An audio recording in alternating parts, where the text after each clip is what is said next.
자, 오늘 우리 그 십자가의 혁명에 대해서 계속 말씀을 나누고 있습니다.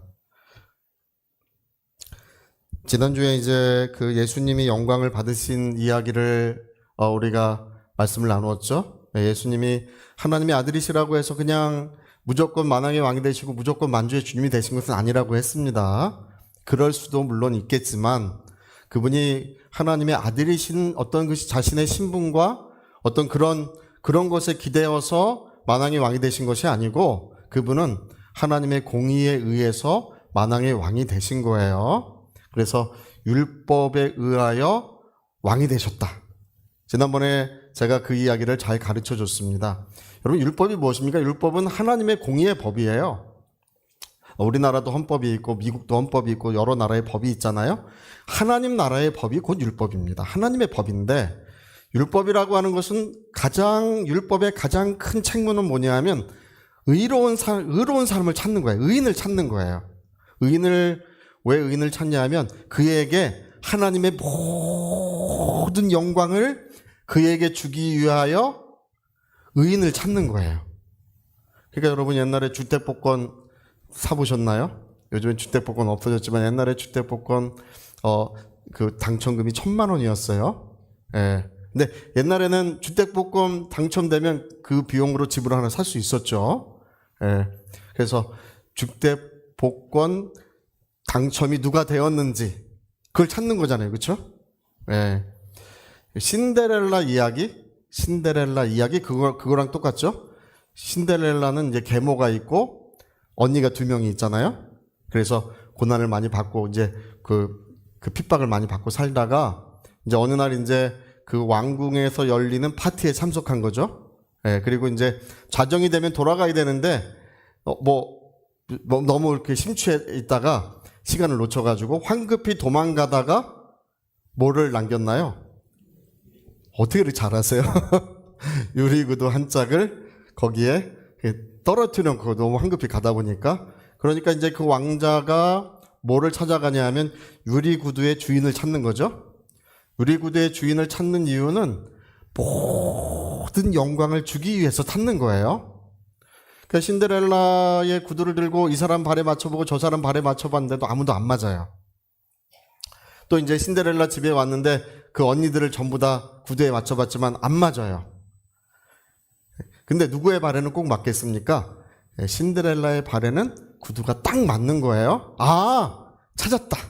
비로소 찾았다. 그러니까 계모와 또 그 언니들에게 이제 구박을 계속 받고 살아야 되는 그런 사람이 이제 그 나라의 왕비가 되고 또 그 왕의 어머니가 되고 그렇게 되는 거겠죠. 그런 큰 영광을 받는 것처럼 율법은 의인을 찾아서 그 의인에게 모든 하나님의 영광을 주려고 하는 거야. 이게 율법의 첫 번째 책무입니다. 근데 의인이 있다고요? 우리 그 로마서 3장 10절에 한번 읽어봅시다. 이제 기록된 바 의인은 없나니 율법이 다 구두를 발 맞춰봤는데 발 맞는 사람이 있다고요? 한 사람도 없는 거예요. 그러니까 구두에 발 넣어봐. 너도 넣어보고 다 발 넣어봤는데 발에 맞는 사람 의인은 없나니 한 사람도 없다. 그래서 로마서 3장 23절에 보니까요. 모든 사람이 죄를 범하였음에 하나님의 영광에 의인은 없어요. 의인이 없기 때문에 하나님의 영광을 받을 사람이 있다 없다? 아무도 없어. 발에 안 맞아. 신발을 아무리 발을 구겨 넣으려고 해도 그게 발이 들어가질 않아요. 근데 이 신발에 발이 맞는 분이 꼭 한 분 계셨다는 것입니다.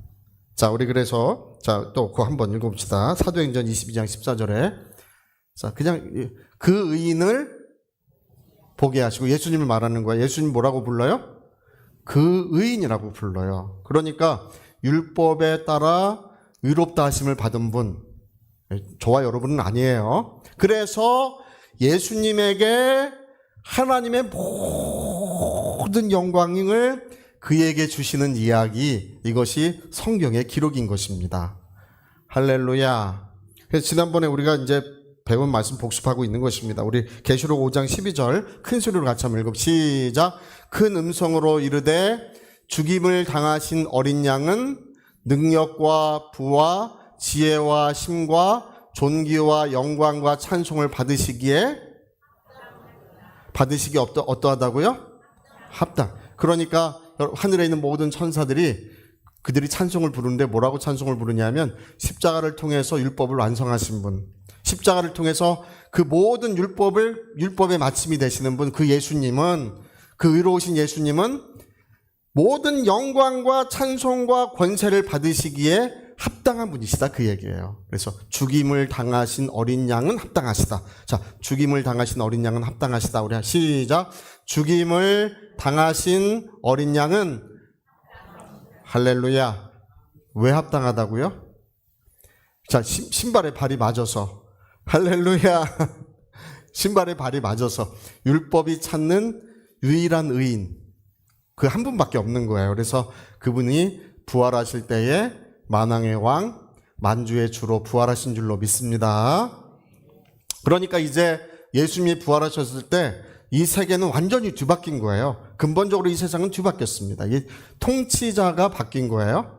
네, 통치자가 바뀌어서 이 세계는 의의 나라고 아름다운 나라고 또 복된 나라로 완전히 하나님께서 이 세상을 뒤바꾸셨습니다.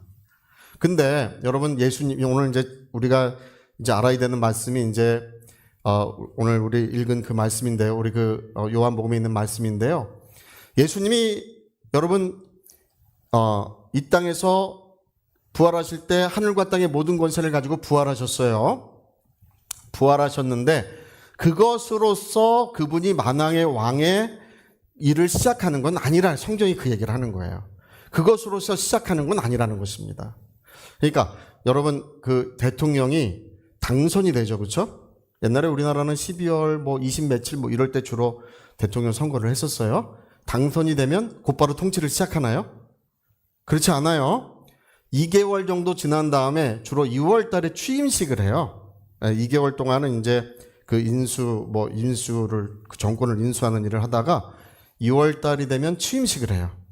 그러니까 대통령이 당선이 돼서 모든 권한을 가졌다 할지라도 반드시 대통령에 취임을 해야 그날로부터 통치를 시작하는 거예요. 할렐루야. 그러니까 예수님이 하늘과 땅의 모든 권세를 가지시고 부활하셨어요.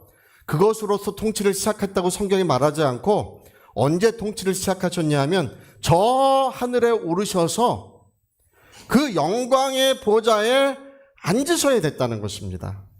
저 하늘에 오르셔서 영광의 보좌에 앉으셔야 비로소 아들의 나라가 시작되는 거예요. 예수님의 나라가 비로소 시작되는 것입니다. 그러니까 우리가 옛날에 뭐 박근혜 정부, 또 문재인 정부 뭐 이렇게 불렀잖아요, 그렇죠? 뭐 윤석열 정부, 지금은 뭐 이재명 정부 이렇게 부르잖아요, 그렇죠? 정부 이름을 그렇게 부르잖아요.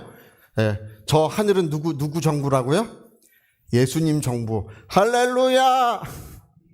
그러니까 예수님이 하늘과 땅의 모든 권세를 가지시고 부활하셨는데, 근데 그 권세를 가지시고 영광의 보좌에 앉으셔야 예수님의 통치가 시작되고 예수님의 나라가 시작되는 거예요.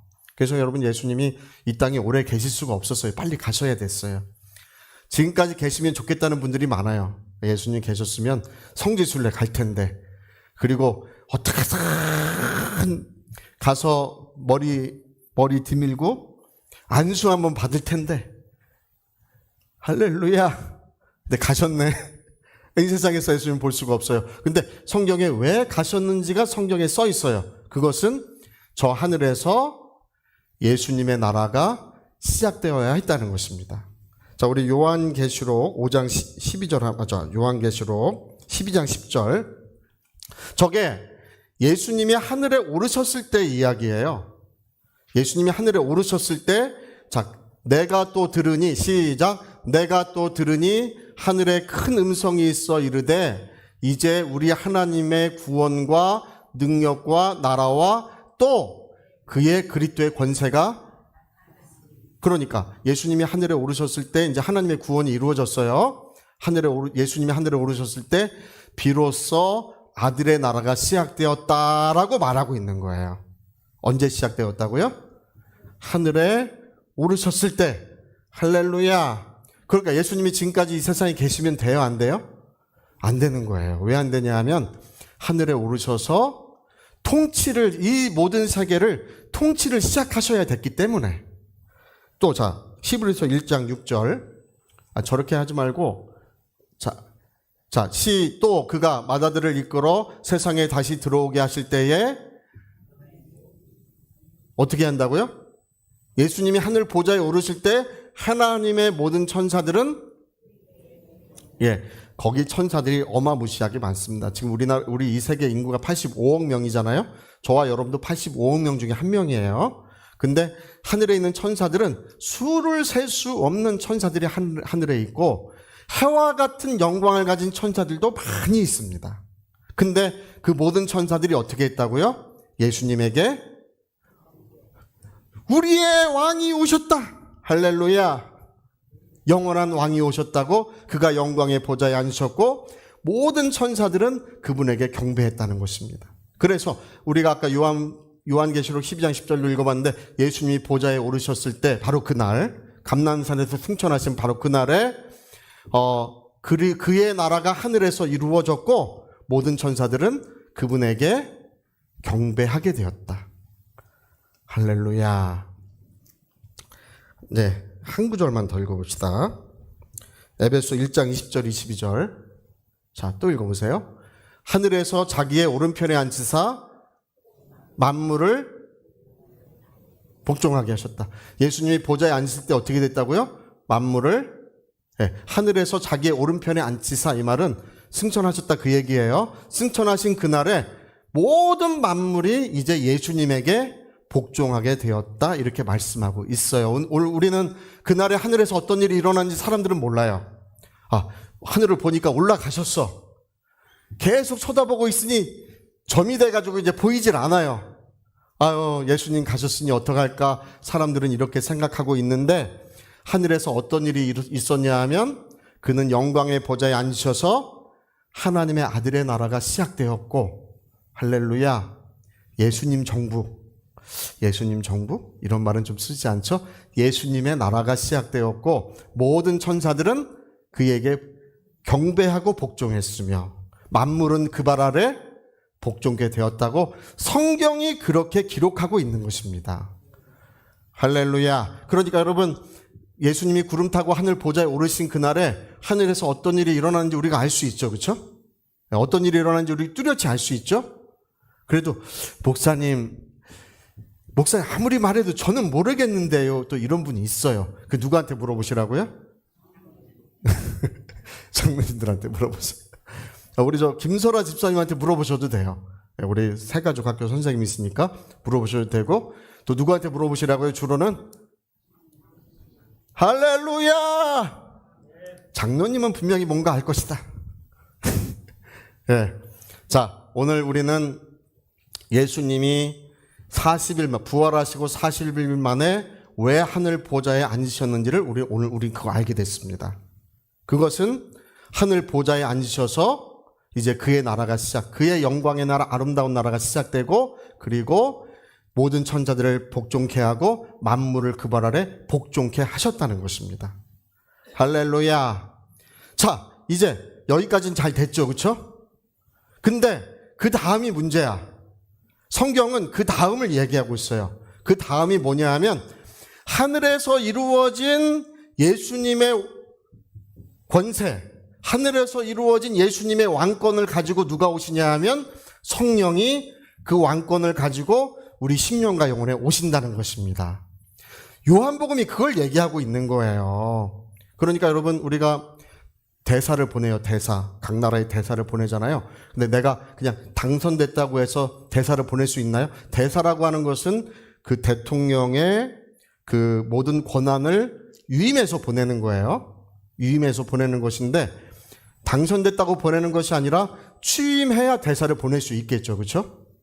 취임해야 보낼 수 있는 거예요. 그러니까 예수님이 하늘에서 우리에게 대사를 보내시는데, 성령을 보내시는데, 그분이 하늘 보좌에 앉으셔서 통치를 시작하셔야 그 통치의 권한, 영광을 가지고 성령이 우리에게 오실 수가 있는 거예요. 할렐루야. 자, 우리 요한복음 또 보세요. 자, 요한복음 7장 30절. 요즘에 그런 분이 있어. 목사님, 요즘에 예배 때 성경을 많이 찾는데요. 다음 주까지는 많이 찾을 거예요. 이해해 주세요. 할렐루야. 자, 요한복음 7장 39절. 자, 이는 그를 믿는 자들이 받을 성령을 가리켜 말씀하신 것이라, 예수께서 아직 영광을 받지 않으셨으므로 성령이 아직 그들에게, 예수님이 영광을 받으셔야 성령을 보낼 수 있는 거예요. 그 영광의 보좌에 앉으셔야 대사를 보낼 수 있고 뭐 장관도 임명하고 다 할 수 있는 거잖아요. 그렇죠? 근데 영광을 받지 못하시면 보낼 수 있다 없다? 보낼 수가 없다. 그 얘기를 하고 있는 거예요. 그러니까 저 말씀에 대해서요, 제가 해석하는 걸 많이 들어봤는데 한 사람도 저거를 올바르게 해석하는 사람이 없어요. 저 말씀을. 모두가 이제 저 말씀을 주로 어떻게 해석하냐면, 예수님이 십자가에서 피 흘려서 우리 죄를 대속해 주셔야, 그래서 우리 죄가 깨끗하게 되어야 성령이 오실 수 있었다. 그렇게 해석을 해요. 근데 여러분, 십자가에 피 흘려 주셔야 우리가 깨끗하게 되고 성령이 오신다는 건 맞아요? 틀려요? 그건 맞는 거예요. 그건 맞는 거야. 할렐루야. 또 제가 맞는다고 하니까 하다가 이렇게 또 하시는 분도 있어요. 할렐루야. 우리 죄가 대속되어야, 거룩하게 되어야 성령이 오실 수 있겠죠, 기본적으로. 그런데 저 말씀은 그걸 이야기하는 것이 아니라는 거예요. 저 말씀은 예수께서 저 영광의 보좌에 앉으셔야 그 영광을 가지고 성령이 우리에게 오실 수 있다, 그 얘기예요. 할렐루야. 그래서 아까 우리가 읽은 본문이, 자, 우리가 읽은 본문 한번 봅시다. 내가 요한복음 16장 7절. 자, 크게 시작. 그러나 내가 너희에게 실상을 말하노니 내가 떠나가는 것이 너희에게, 가는 게 우리에게 유익이라고 하시죠? 손해가 아니에요. 계셨으면 좋겠는데 유익이라. 자, 왜 유익이냐면 내가 떠나가지 아니하면 보혜사가 너희에게로 올 수가 없다는 거예요. 보혜사가. 예수님이 영광 받기 전에는 보혜사가 오실 수 없다는 거예요. 제가 거듭 말씀드리죠. 여러분, 취임을 해야 대사를 보낼 수 있는 거예요. 그 대통령의 권한을 위임해서 대사를 보내는 거예요. 취임하지 않으면 보낼 수 없는 거예요. 내가 떠나가는 것이 너희에게 유익이다. 내가 가지 아니하면, 그래서 내가 떠나가지 아니하면 보혜사가 어떻게 한다고? 너희에게로 영광 받지 않으면 오실 수 없다는 것입니다. 못 오시는 거예요. 그러나 가면 어떻게 한다고요? 내가 그를 너희에게 보내리라.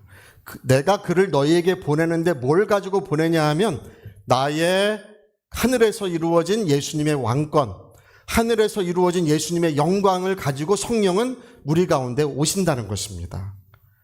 할렐루야. 제가 봐도 이렇게 잘 설명할 수가 없어요. 이게 여러분, 밤에는 어둠 속에서 아무것도 보이지 않잖아요. 근데 해가 뜨면 모든 만물이 뚜렷이 보이는 것처럼 이 성경이 이렇게 뚜렷하게 잘 설명할 수가 없어요. 할렐루야. 그래서 16장 13절 14절, 요한복음 16장 13절 14절. 자, 그러하나 진리의 성령이 오시면 어떻게 한다고요? 그가 뭘 나타내요? 내 영광을, 그분은 영광 받기 전에는 우리에게 오실 수가 없어요. 그분은 예수님이 하늘의 보좌에 오르셔서 하늘에서 이루어진 예수님의 왕권, 곧 그분의 영광을 가지고 비로소 우리에게 오신 분이시고, 그분은 뭘 나타내신다고요? 내 영광을 너희에게 나타내리라. 예수님은요, 지금 성령은 우리 가운데 오셨는데 예수님의 왕권, 예수님의 통치권, 그분의 영광을 우리에게 나타내고 계시는 분이시라 이렇게 성경은 말씀하고 있습니다. 그러니까 성령이 왜 오실 수 없었냐 하면 여러분 예수님이 영광 받으시기 전에는 성령은 우리 가운데 오셔서 할 일이 없으셔요. 오셔도 그분의 왕권을 가지고 오셔야 우리를 지켜주실 수 있고 그분의 왕권을 가지고 오셔야 우리의 기도가 응답될 수 있고 그분의 왕권을 가지고 오셔야 마귀도 떠나가고 할렐루야 병든 자도 낫고 할렐루야 자유케 하는 역사가 예수님의 왕권을 가지고 오셔야 성령이 역사하실 수 있다는 거예요. 그러니까 여러분 내가 너에게 실상을 말한다. 여러분 이 실상을 여러분 오늘 이해하시길 예수 이름 부탁드립니다. 내가 너에게 실상을 말한다. 내가 떠나가지 않으면 그분은 너에게로 한 사람에게도 오실 수가 없다. 내가 가면 그를 너에게 보낼 것인데 그는 내 권세로 내 능력으로 내 영광으로 너희를 보호하고 인도하고 함께 역사해 줄 것이라고 성경은 그렇게 말씀하고 계시는 것입니다. 그러니까 여러분 오늘 저와 여러분의 심령에 하나님의 성령이 와 계신 줄로 믿습니다. 저의 심령에도 성령이 계시고 여러분의 심령에도 성령이 계시는데 그분은 오늘 우리 심령에서 뭘 하고 계신다고요? 예수님의 영광을 나타내고 계신다. 할렐루야. 그래서 여러분 예수님이 하늘 보좌에 그렇게 바삐 올라가신 이유가 뭐냐 하면 예수님이 하늘 보좌에 바삐 올라가신 이유는 내가 너에게 실상을 말하노니 그래야 성령이 그 왕권을 가지고 우리에게 오실 수 있기 때문에 그것이 너무나 중요했다는 거예요. 바삐 가셔야 됐다는 것입니다. 자, 우리 마지막으로 한 구절 더 찾아봅시다. 자, 요 에베소 1장 20절 22절. 자, 하늘에서 자, 우리 같이 읽읍 시작. 하늘에서 자기의 오른편에 앉히사. 예수님이 하늘 보좌에 앉으셨다는 거죠. 모든 통치와 권세와 능력과 주권과 이 세상뿐 아니라 오는 세상에 일컫는 모든 이름 위에 뛰어나게. 예, 그리고 또 만물을 그의 발 아래 복종하게 하시고 여기까지 이제 우리가 읽었어요. 자, 그를 시작. 그를 만물 위에 교회의 머리로 삼으셨느니라. 이 문장을 해석하는 분들, 이 그리스어 학자들은 뭐라고 말하냐 하면 예수님이 하늘 보좌에 저 문장이 그거래요. 하늘 보좌에 오르신 이유는 교회에 그 통치의 권한을 주기 위해서 오르셨다고 해석하는 것이 마땅하다는 것입니다. 그러니까 예수님 하늘 보좌에 왜 오르셨다고요? 교회에 만물을 그 발 아래 복종케 하시고 그 영광을 저와 여러분에게 주시기 위하여 모든 천사들을 그분의 발 아래 복종하게 하시고 그 영광을 저와 여러분에게 주시기 위하여 하늘 보좌에 오르셨다고 해석하는 것이 합당하다 이렇게 이야기하고 있습니다. 할렐루야. 그러니까 여러분 예수님이 하늘 보좌에 오르신 것이 저와 여러분에게 큰 은혜인 줄로 믿습니다. 그분이 그 보좌에 앉으심으로써 그 영광을 가지고 성령이 우리 가운데 오셨고 성령은 오늘 예수님의 영광으로 함께 하시고 역사하고 계시는 것입니다. 그래서 오늘 저 맨 마지막에 그를 만물 위에 교회의 머리로 자 시작. 그를 만물 위에 교회의 머리로. 자, 저와 여러분이 지금 어디 있다고 말하고 있어요? 만물 위에. 자, 만물 위에 시작. 만물 위에. 저와 여러분이 어디 있다고요? 만물을 일으켜서 저와 여러분을 돕는 줄로 믿습니다. 만물이 하나님의 자녀들에게 복종하는 줄로 믿습니다. 왜 그렇다고요? 성령이 만물을 복종케 하신 그분의 영광을 가지고 우리 가운데 오셨기 때문에 만물이 우리 앞에 복종케 된다는 것입니다. 할렐루야. 제가 전번에도 그 얘기했는데 어떤 집사님 한 분은 교회를 오가는 길에 비용이 하나도 없는데 그렇게 될 가능성도 없는데 건물이 너무 좋아 보여가지고 예수 이름으로 건물은 올지어다. 아침 저녁으로 교회 갈 때마다 그랬대. 올지어다. 3년인가 4년 만에 하나님의 신비한 능력으로 오더래요. 할렐루야.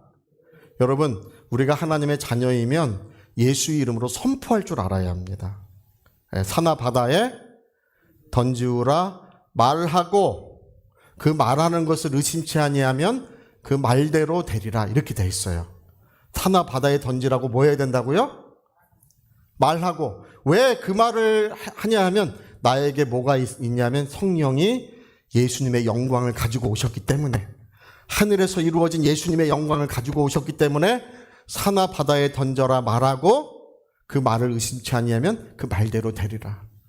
여러분, 일어나 걸어가라고 말해야 돼요. 여러분, 예수님이 이렇게 눈짓을 하셨나요? 일어나 걸어가라고 눈짓 하셨나요? 이렇게 고갯짓을 하셨나요? 야, 너 걸어가라고 이렇게 하셨나요? 예수님 어떻게 하셨나요? 자리를 들고 일어나 걸어가라고 말씀하셨잖아요. 할렐루야. 그것처럼 우리가 산하 바다에 던져지라 말하고 그 말하는 것을 의심치 않으면 말대로 되리라. 왜냐하면 이게 우리 영혼에, 내 심령과 영혼에 예수님의 영광이 있다. 하늘에서 이루어진 그 아들의 왕권, 통치권이 내 영혼에 실제하고 있다는 것을 그렇게 우리에게 가르쳐주고 계시는 것입니다. 그래서 여러분, 우리 가정의 모든 저주와 사망은 물러가라. 뭐를 해야 된다고요? 자, 말해야 된다. 시작. 말해야 한다. 할렐루야. 우리 교회는 부흥할지어다. 뭐 해야 된다고요? 저 끝에 자리는 아무도 안 낳는 자리인데 저 아무도 안 낳을 것 같은 끝에 자리도 사람들이 다 앉게 될 것이라고 뭐 해야 된다고요? 말해야 된다. 할렐루야. 나는 건강하다. 그렇게 말하고 의심치 않으면 그 말대로 되리라. 이게 왜냐하면 우리 안에 있는 그 영광, 성령이 가지고 오신 영광은 어떻게 우리에게 역사하게 되냐 하면, 여러분, 권세라는 것은 어떻게 역사하게 됩니까? 우리가 선포하고 말할 때 역사가 일어나는 것입니다. 더러운 귀신아 물러가라, 떠나가라고 뭐를 해야 된다고요? 예, 힘써서 눈에 힘을 줬어요. 물러가요? 예, 힘써서 손짓을 했어요. 물러가요? 예, 그렇지 않다는 것입니다. 성경은 말씀으로 귀신들을 쫓아내시고 라고 기록되어 있는 것처럼 우리의 입술에 우리가 말할 때 성령께서 영광을 나타내시리라 이렇게 되어 있는 것입니다. 그래서 여러분, 어떻게 말할까를 조심하시고, 뭐 자기 아들한테 맨날 그러는 분이 있어. 내 아들은 돌팍이다. 이렇게 말하지 말고 참 지혜롭다. 할렐루야. 하나님이 모든 지혜를 우리 자식에게 주고 공부 못해도 그렇게 얘기하세요. 그리고 아들이 장래가 어둡고 잘 안 될 것 같아도 뭐라고 얘기하시면 좋냐면 하나님이 너희 앞길을 지켜주시고 반드시 너에게 복을 주신다. 그렇게 말하세요. 그리하면 그 말대로 되리라. 그게 뭐냐면 예수님의 성령이 가지고 오신 그 예수님의 영광을, 하늘에서 이루어진 예수님의 영광을 성령이 나타내 주신다는 것입니다. 그래서 내가 너에게 실상을 말한다. 그 영광을 가지고 성령이 너희 안에 오시는 것이 너에게 큰 유익이라. 내가 이 땅에 있는 것보다 그것이 너에게 유익이라고 말씀하고 계시는 것입니다. 그래서 여러분, 오늘도 그렇게 선포하시고 말하시고 하나님의 영광을 누리시기를 예수 이름으로 축복합니다. 자, 우리 오른손에 주먹 꽉 쥐시고, 내가 말할 때 성령은 영광을 나타내신다. 길죠? 할 수 있어요. 두 번 시작. 내가 말할 때 성령은 영광을 나타내신다. 내가 말할 때 성령은 영광을 나타내신다. 할렐루야.